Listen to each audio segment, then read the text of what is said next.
Petra a été la capitale des Nabatéens, c'est donc le site le plus connu. Il se trouve en Jordanie. Je pense qu'il continue d'y avoir beaucoup de touristes qui passent à Petra. Je crois qu'il y a certaines années, c'est plusieurs centaines de milliers de touristes qui passent à Petra. Mais il se trouve qu'il y a un autre site nabatéen qui est moins connu. Mais je crois quand même que le nombre de touristes, je crois que c'est de l'ordre de 100 000 touristes, donc, mais principalement autochtones, qui viennent à Egra, qui est le site de la moderne Médaine Saleh, ou en arabe El Hijr. Donc, tout le monde sait qu'il y a effectivement une sourate du Coran qui s'appelle la sourate de El Hijr. C'est donc le même site. Et El Hijr, avec le L devant de l'article, c'est la même chose que Egra, où le A final est simplement l'article en araméen. Donc Hijra, El Hijr, c'est exactement le même nom.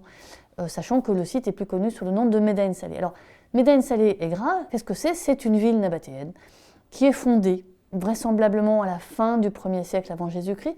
On en a la preuve archéologique parce qu'on réalise des fouilles depuis maintenant une petite dizaine d'années sur le site, et qui a été créée probablement comme à la fois poste-frontière au sud du royaume. Poste-frontière, ça veut dire présence de militaires, présence probablement de camps militaires, de légionnaires, de gens qui portent le nom de centurion mais écrit en nabatéen. Il y a des gens qui s'appellent Kantirwa, et c'est certain que c'est le mot centurion qui est utilisé. Donc les Nabatéens empruntent une terminologie aux Grecs ou aux Romains pour leurs militaires, mais peu importe, c'est une parenthèse, et donc développe ce site. Et Egra ressemble à Petra, on dirait que c'est la petite sœur de Petra, parce qu'on y trouve la même architecture rupestre, de tombeaux qui sont taillés dans le rocher. Alors, il y en a 6 fois ou 7 fois moins à Egra qu'à Petra, mais ils sont très bien conservés. Parfois beaucoup mieux qu'à Petra. On y voit des détails extrêmement fins de traces des outils justement utilisés par les Nabatéens pour tailler leurs tombeaux. Mais on avait non seulement ça, mais aussi une ville. Et cette ville, elle est entourée d'un rempart, et on y a tous les états d'occupation de la ville, à l'époque nabatéenne bien évidemment, mais aussi antérieure et postérieure.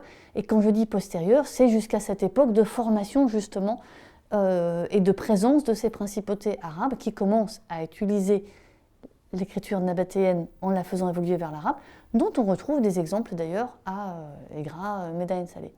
Donc c'est une ville, on y a des tombeaux, on y a retrouvé des sépultures qui contenaient jusqu'à 80 individus inhumés, dont une qui contenait 27 inhumations inviolé parce que le tombeau n'avait pas été vu jusqu'au moment où l'archéologue Nathalie de l'Hôpital a ouvert la porte et a pu fouiller à l'intérieur.